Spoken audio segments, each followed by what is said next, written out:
Welcome to From the South. I'm Laura Prada from our TeleSUR studios in Caracas, Venezuela. We begin with our news. You stay with us.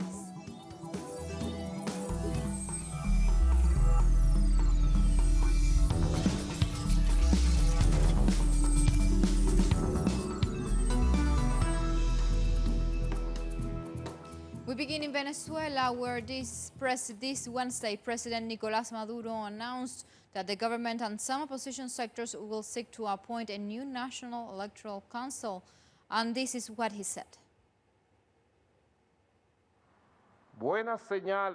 Both parties intend to find consensus to appoint a new electoral council, which I totally agree with. I say I agree with this new National Assembly, with which we have had and still have major differences, appointing the new electoral council. This National Assembly that also has its own divisions and differences, but if there is a political consensus promoted by the national negotiation table, I agree, because these are signs of peace, signs of understanding among Venezuelans. So after a new electoral council is appointed, it should call for elections for the National Assembly. Then we should all go out to vote and thus resolve all political disagreements by means of the people's vote, freedom, democracy and participation. President Maduro also stated that no nation should interfere in Venezuelan internal affairs. Venezuela's political affairs are to be dealt with by only Venezuelans. Nobody should intervene in Venezuela's internal affairs. Nobody. And our political affairs are resolved through votes, through democracy, with the participation of the people. And in other topics, Venezuela has told delegates at United Nations in Geneva that disarmament and arms control is important to reduce international tensions. Vice Minister for Multilateral Issues Alexander Yanes emphasized the country's support for initiatives intended to achieve this objective at the high-level segment of the Conference on Disarmament. Venezuela supports all initiatives intended to achieve a general complete disarmament, considering that these weapons represent a negation of the human being and to life on the planet. The Bolivarian Republic of Venezuela supports all of the regional measures that can lead to the creation of a multilateral commitment with a universal character for disarmament. Latin America and the Caribbean is a zone of peace, free of nuclear weapons. As established in the Treaty of 1967 and the Summit of the Community of Latin American and Caribbean States, CELAC, has declared so in Havana, Cuba in 2014. The other heads of state and government adopted a commitment to not permit or give space to armamentism, nuclear devastation or anything similar. Zones free of nuclear weapons constitute an effective medium to strengthen the idea of global prohibition. Venezuela invites all regions to make a concerted effort to reflect this international value and to emphatically condemn any intent to promote and facilitate armament, whatever it manifests. And at least 8 people have died and 14 are missing after heavy rains hit the Bucaramanga region in Colombia. The heavy downpour overnight blocked roads and forced many people to flee their homes. In the morning, emergency teams managed to rescue the 8-month baby from the mud. The local mayor has called for more effective help from the government in Bogotá.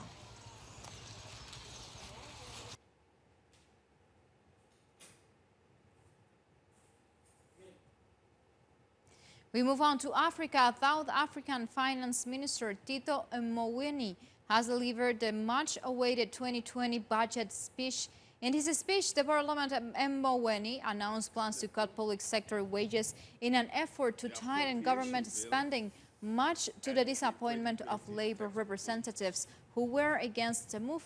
Other austerity measures include requiring all government officials to travel economy class on domestic flights, and the country's foreign ministry is set to close and merge some overseas diplomatic missions, as well as reducing their staff.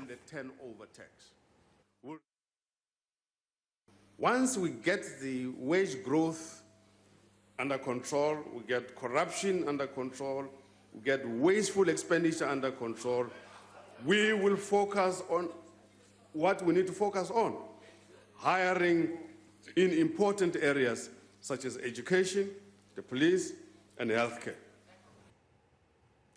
And as the annual budget speech was underway, hundreds of people gathered outside the parliament building protesting against the high unemployment and also calling on the government not to go ahead with public service wage cuts.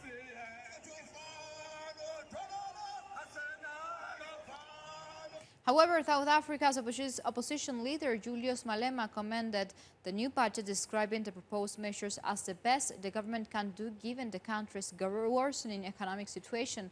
But Malema said he was concerned about the proposed reduction in local government spending. Well, it is not a very bad budget under the circumstances. We welcome the establishment of the state-owned bank.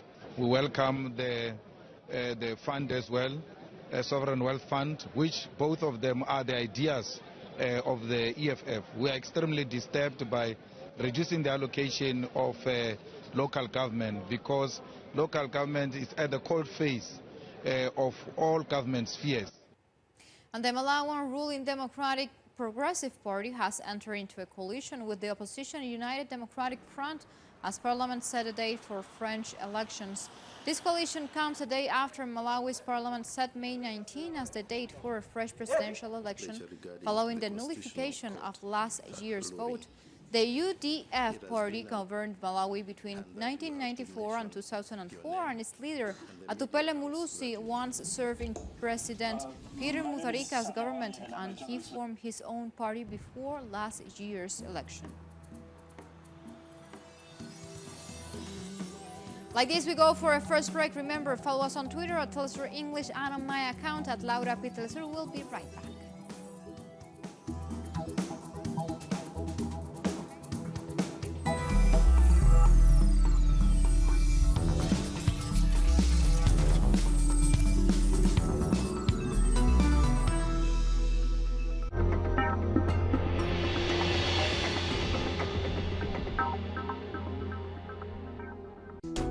The life is full of moments. Moments of fight. Moments of hope. Moments that transcend. Moments that you can live in. TeleSUR documentaries. Sundays. Only on TeleSUR.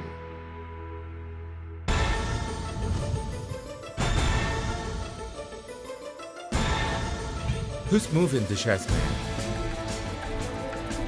What interests and motivate the actors behind each event? The board is deployed there. Critical Move investigates every event from Monday to Friday. Only on TeleSUR.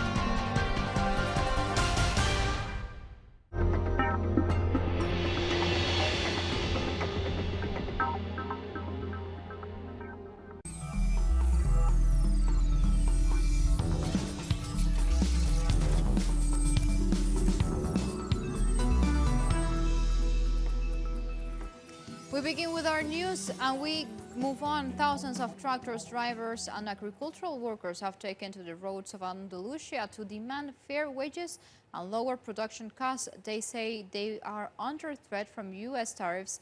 Our correspondent Sergio Rodrigo has the details on the following story. A general strike has once again rocked the autonomous region bordering Spain's southern coast, as thousands of tractor drivers took to the main roads of the capital, Sevilla, to call for fair prices on agricultural products. We are here to demand reasonable prices for products, so we have a sufficient margin to work the land.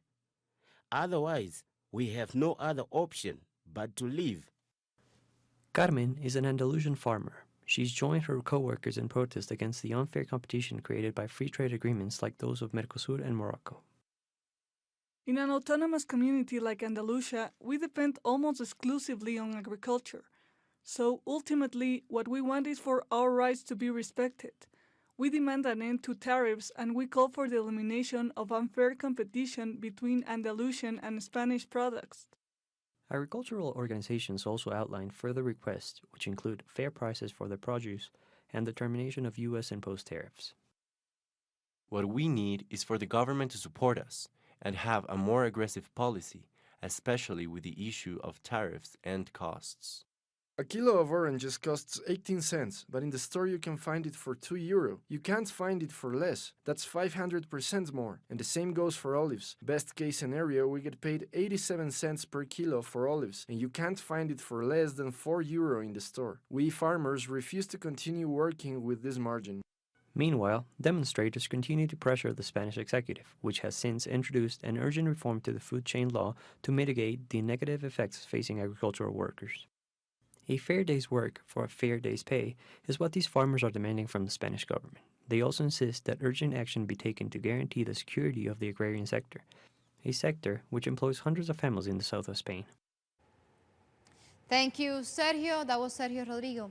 And we keep moving on. Dozens of people were injured when Greek police used tear gas, stun grenades, and rubber bullets to disperse protesters in the island of Lesbos. Local residents had taken to the streets to protest against the construction of a new migrant detention center on the island. The Greek government allegedly seized land from local farmers to build the new migrant camp. Lesbos is one of the main routes used by migrants to get to Europe because of its proximity to the Turkish coast.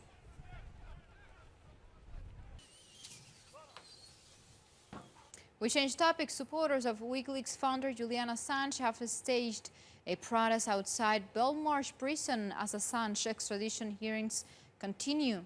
Assange's father summed up today's proceedings. That's happening in the United Kingdom. Thank you, ladies and gentlemen. There's three matters that I would like to address. My own country declares constantly that they will expect from the United Kingdom due process. Due process requires that each side be equally armed. In the case, the hearing that we have seen today, Julian is in a glass box, cannot communicate with his lawyers. The other side, the prosecutor, has sitting behind him three lawyers from the United States Justice Department who can easily and do constantly communicate with the prosecutor from the Crown Prosecuting Service. That's one. The other one, after these 3 days, this has an appearance to me of a fraud upon the courts. The the prosecutor advances nothing of substance and just attempts to reduce Julian's magnificent efforts to a banal criminality. U.S. Democratic presidential candidate Bernie Sanders has defended his political campaign during the party's 10th televised debate in Charleston, South Carolina.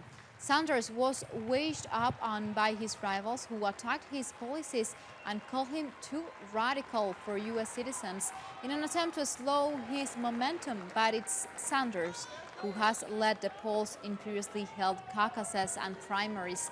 Standing firm, the 78-year-old insisted that Democrats ought to target working-class people, reminding that social policies exist and thrive in other countries across the world. He also slammed existing racist legislations. Misconception, and you're hearing it here tonight, is that the ideas I'm talking about are radical. They're not. In one form or another, they exist in countries all over the world. Healthcare is a human right. We have the necessity, the moral imperative to address the existential threat of climate change. Other countries are doing that. We don't need more people in jail, disproportionately African American, than any other country on earth. Not a radical idea. And a former employee of brewing giant Molson Coors who had just been fired has gone on a shooting rampage at the company's Milwaukee office, killing 5 people before taking his own life. The gunman was identified as a 51-year-old Milwaukee man who died of a self-inflicted gunshot wound. There was a heavy police presence in the area, while, however, authorities did not immediately release details about the shooter or how the shooting unfolded.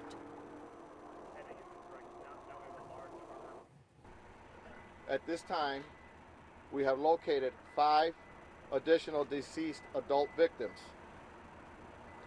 The victims all worked at Molson Coors, and no members of the general public were involved.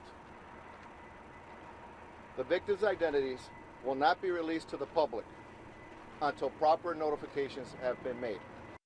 This week has seen unprecedented protests at Chile's biggest music festival, known as Viña del Mar, and many of the musicians performing have expressed their support for the protesters. Our correspondent in Santiago de Chile, Paola Dragnik, has the details on the following story.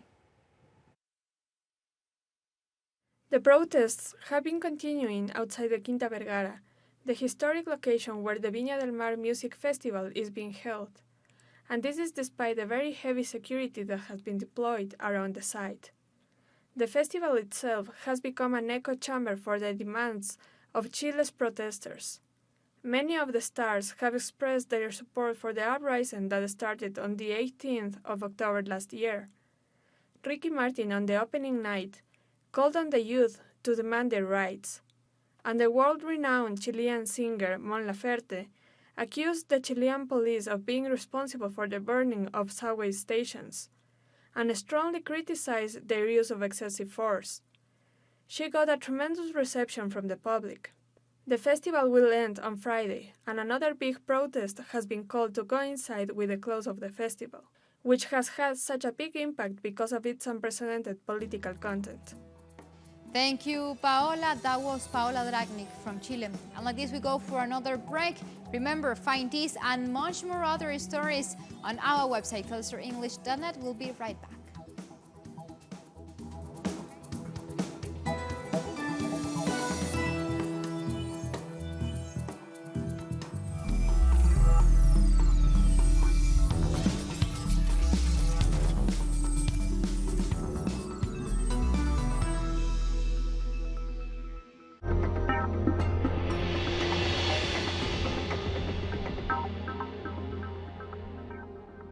La explotación de los países pobres por los países ricos debe cesar. Nuestros pobres, nuestros excluidos, nuestros países, nuestra democracia ya no soportan más que sigamos hablando en voz baja. El presente sigue abierto y el futuro en disputa.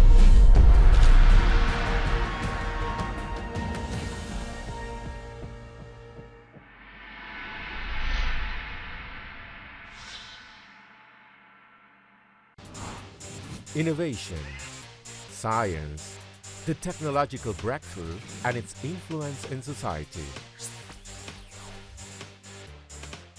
Viajeros del saber, el futuro está aquí. Atomen. Monday, only on TeleSUR.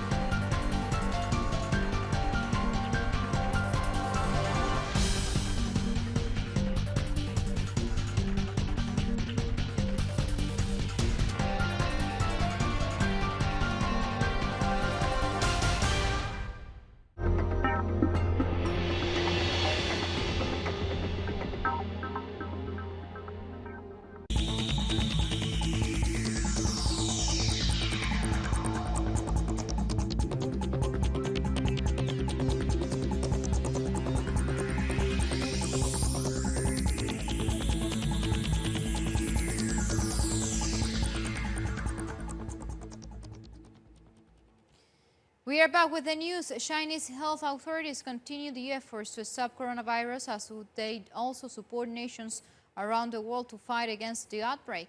The Chinese Health National Commission confirmed new cases of infection by coronavirus in the country. On the other hand, they have explained that the infection toll has gradually reduced. Up to the moment, there are 78,190 recorded cases. 29,000 patients have been recovered. Meanwhile, the health organization informed that the virus has become an epidemic since there have been 80,000 infections cases in 33 countries around the world, being Iran, Italy, South Korea, the most infected, and have declared state of emergency.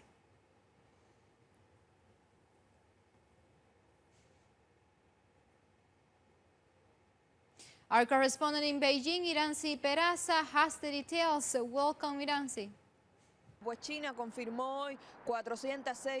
Greetings. Chinese authorities have recorded another consecutive drop in both number of new cases and the number of deaths. By the end of Wednesday, mainland China reported 433 new confirmed cases and 29 deaths. The country has reported a total of 78,497 confirmed cases since the known start of the outbreak. South Korea's Center of Disease Control has reported a further of 334 new cases of COVID-19, bringing the total to 1,595 in the worst outbreaks outside of mainland China. Italy now has 447 cases of coronavirus and 12 deaths so far. Italia Premier Giuseppe Conte's government appealed to European neighbors for cooperation, not isolation and discrimination. Meanwhile, Romania, North Macedonia, Georgia, and Norway have reported their first cases of the virus.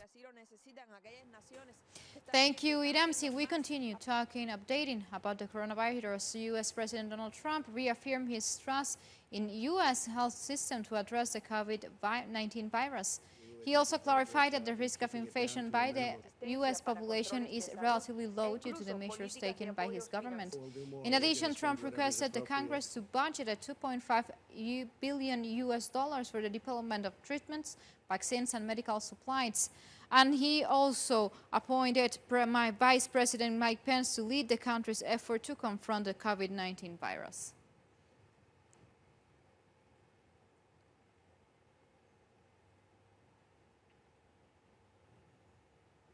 The African Union, along with various regional health organizations, have decided to hold a series of workshops to train health workers across the continent to respond to the novel coronavirus outbreak. In preparation against a possible outbreak, 35 member states from the African Union sent a representative to the training in Abuja, Nigeria, which is part of the African Union proactive measures to strengthen their readiness for the outbreak. The training workshop was the first of its kind by African Union in collaboration with other international partners.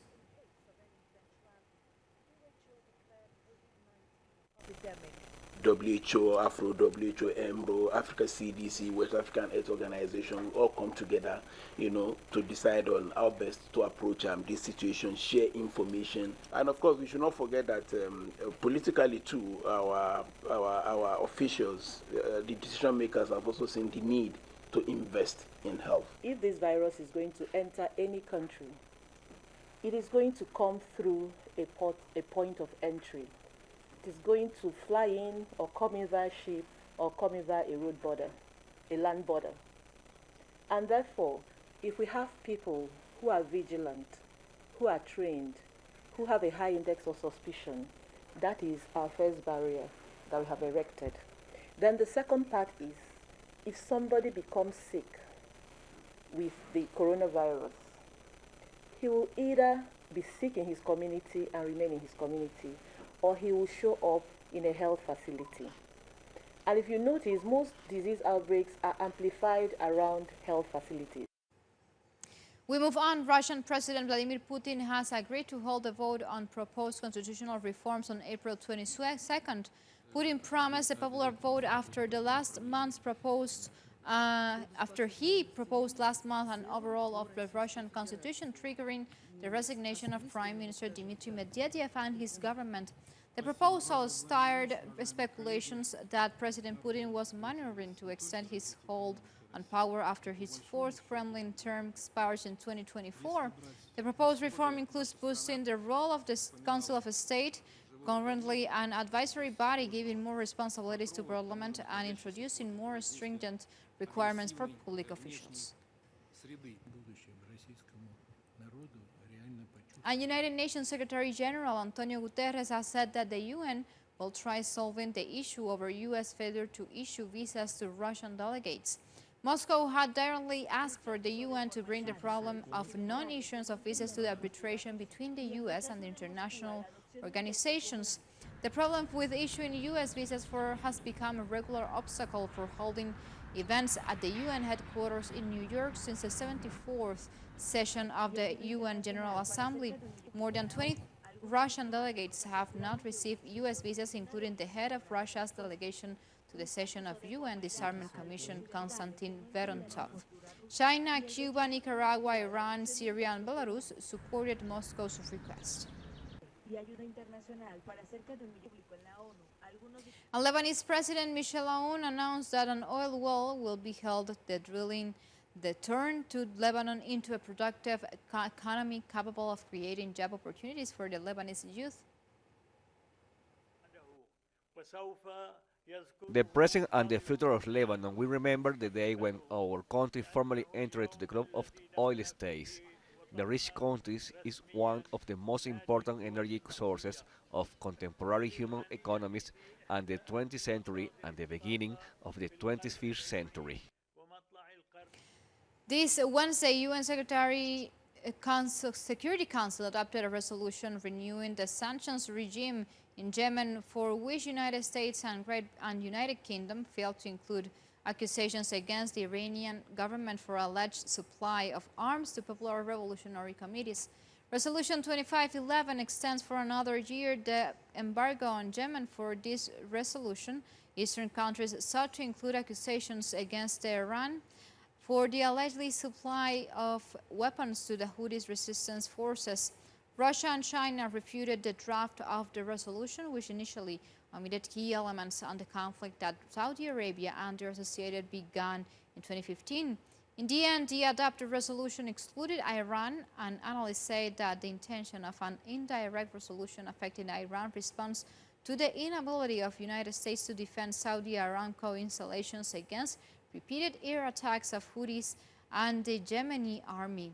Western representatives recognize that the Yemeni army and the Houthi forces accomplished to design and produce sophisticated weaponry, which has been publicly shown.